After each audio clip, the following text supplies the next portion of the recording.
आज स्कूल में किए विद्युत के प्रयोग के बाद सुनैना बहुत खुश थी। वह उत्सुक थी घर पर सबको इसके बारे में बताने के लिए। घर पहुंचते ही सबसे पहले उसने मुंह हाथ धोकर खाना खाया और फिर इंतजार किया माँ और पिताजी के काम से वापस आने का। शाम को जैसे ही माँ पिताजी वापस आए, सुनैना उनको अपने दिन के बारे में बताने लगी। सोहन भी अब सोकर उठ गया था। माँ, पिताजी, मुझे आपको कुछ बताना है। अरे सुनैना, पहले बैठने तो दो। सुनैना और सोहन ने माँ और पिताजी के हाथ से उनका सामान लेकर रखा और उन्हें पानी दिया। हाँ सुनैना, अब बताओ क्यों इतनी उत्साहित हो? पिताजी, आज स्कूल में हमने बैटरी और तार की मदद से एक बल्ब को दीप्त किया। अरे वाह, तुम्हें तो बहुत मजा आया होगा। ये आपने कैसे किया सुनैना दीदी? बैटरी और तार की मदद से एक विद्युत परिपथ बनाकर। विद्युत परिपथ क्या होता है?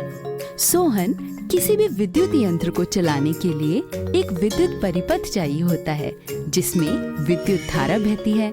इससे ही बल्ब जैसी चीजें दीप्त होती है। मुझे भी बनाना है विद्युत परिपथ। नहीं सोहन, वो तो स्कूल में सीमा दीदी ने बनवाया था। इसे बनाने के लिए जो सामान चाहिए होता है वह घर पर है ही नहीं। मैं पुराने सामान के डिब्बे में देखती हूँ, जरूर कुछ ना कुछ मिल जाएगा। सुनैना और सोहन खुश हो गए। माँ एक पुराना डब्बा लेकर आई। पिताजी और माँ ने उसमें से कुछ पुराने तार और एक बल्ब निकाला। सुनैना ने घड़ी में से सेल निकाला। अरे वाह, घर पर तो सभी सामान एकत्रित हो गया। सुनैना ने झटपट सभी सामान को उसी तरह व्यवस्थित कर दिया जिस तरह स्कूल में किया था और बल्ब दीप्त हो गया। अरे वाह दीदी! पता है, हमारे घर में जितनी भी विद्युत से चलने वाली चीजें हैं वह इसी सिद्धांत पर चलती हैं। दीदी, अब इस बल्ब को कैसे बंद करेंगे? सेल के किसी भी एक टर्मिनल से तार को निकालकर। पर जब हम घर में किसी बल्ब को बंद करते हैं तब तार तो नहीं निकालना पड़ता। हाँ, ये सोचने वाली बात है कि उस बटन से तार किस तरह जुड़े हैं। तार तो दीवार के अंदर होते हैं और हमें दिखते भी नहीं। सुनैना, अगर तुम चाहो तो इस साधारण विद्युत परिपथ में भी बल्ब को जलाने और बुझाने के लिए बटन लगा सकती हो। ऐसे बटन को विद्युत स्विच बोलते हैं। वो कैसे पिताजी? अभी करके देख लेते हैं। पिताजी ने परिपथ में एक जगह से तार को काटा। ऐसा करते ही बल्ब बंद हो गया क्योंकि विद्युत प्रवाह रुक गया। सुनैना, क्या तुम तार के इन दो सिरों से प्लास्टिक हटा सकती हो? सुनैना ने झट से प्लास्टिक की परत हटा दी। पुराने डिब्बे में से पिताजी ने एक चाबी निकाली और तार के एक सिरे को उस चाबी से जोड़ दिया। सुनैना, अब चाबी का दूसरा हिस्सा तार से जोड़ो। जैसे ही सुनैना ने चाबी का दूसरा सिरा तार से जोड़ा, बल्ब दीप्त हो गया। अरे वाह, ये तो बहुत सरल था। पिताजी, आपने चाबी को ही क्यों स्विच बनाया? इस डिब्बे में तो बहुत सारा सामान है। एक काम करते हैं, हम इस विद्युत परिपथ में अलग अलग चीजें जोड़ते हैं और देखते हैं कि बल्ब दीप्त होता है या नहीं। माँ ने कुछ सामान जैसे रबड़, लोहे की कील, चौक, कपड़े का टुकड़ा, कांच का टुकड़ा आदि डिब्बे से निकाला। सुनैना और मैं इन सब चीजों की सूची बना लेते हैं और देखते हैं किस चीज के प्रयोग से बल्ब जलता है।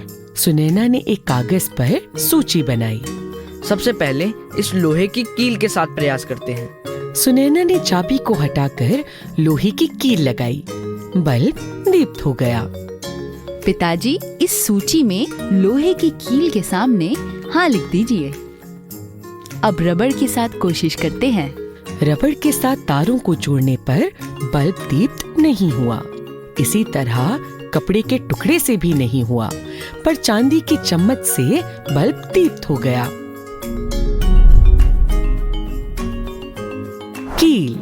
कील से बल्ब जल जाता है।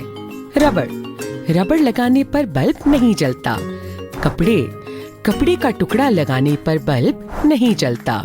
चांदी लगाने पर बल्ब जल जाता है। ऐसा क्यों है कि कुछ चीजों से बल्ब दीप्त हुआ और कुछ से नहीं? ऐसा इसलिए क्योंकि इनमें से कुछ चीजें विद्युत चालक हैं और कुछ विद्युत रोधक। यह क्या होता है? जब विद्युत परिपथ में विद्युत का प्रवाह होता है, उसमें कहीं भी रुकावट आने से विद्युत उत्पन्न नहीं होती और वह परिपथ अधूरा माना जाता है।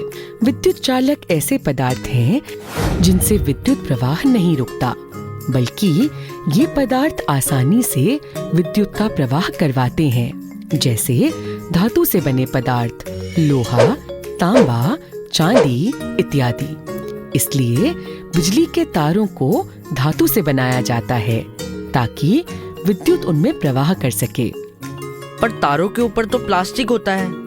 हाँ, धातु से बने तारों पर विद्युत रोधक पदार्थ चढ़ाए जाते हैं, ऐसे पदार्थ जो विद्युत प्रवाह को रोकते हैं। तारों के ऊपर प्लास्टिक इसलिए जरूरी है ताकि यदि कोई उन्हें छुए तो विद्युत से झटका ना लगे। हाँ बच्चों, विद्युत से बहुत संभल कर रहना चाहिए। इस तरह के प्रयोग बड़ों की मौजूदगी में ही करने चाहिए। घर में भी विद्युत यंत्र केवल बड़ों के सामने ही इस्तेमाल करें। यदि विद्युत से जुड़ी किसी भी चीज से असावधानी बरती जाए तो हमें गंभीर चोट भी लग सकती है। जी पिताजी, हम इन बातों का ध्यान रखेंगे। भाई, मुझे तो बच्चों के साथ यह प्रयोग करके बहुत मजा आया। मुझे भी। हमें भी।